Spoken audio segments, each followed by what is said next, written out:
వనస్థలిపురంలో దారుణం చోటు చేసుకుంది.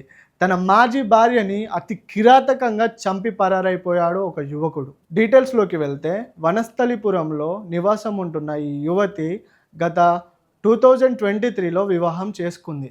వీళ్ళ వివాహం సాఫీగా ఒక 2 ఇయర్స్ సాగినా, ఆ తర్వాత ఇద్దరి భార్యాభర్తల మధ్య మనస్పర్ధలు రావడంతో వాళ్ళిద్దరూ విడాకులు తీసుకోవాలని డిసిజన్ తీసుకున్నారు. ఆ డిసిజన్ తీసుకున్న తర్వాత ఆ వైఫ్ వచ్చేసి సెపరేట్‌గా ఉంటుంది. హస్బెండ్ అక్కడి నుంచి వెళ్ళిపోయి కెనడాలో సెటిల్ అయ్యాడు.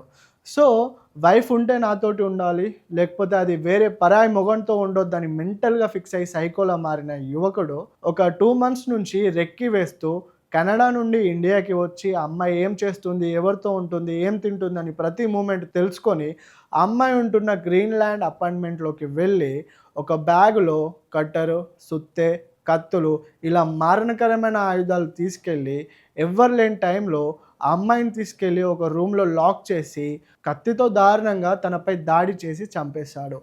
సో, ఈ యువతి ఆ యువకుడితో విడాకులు తీసుకున్న తర్వాత వేరే అతన్ని వివాహం చేసుకుంది. అతనితో చాలా సంతోషంగా తను బతుకుతుంది.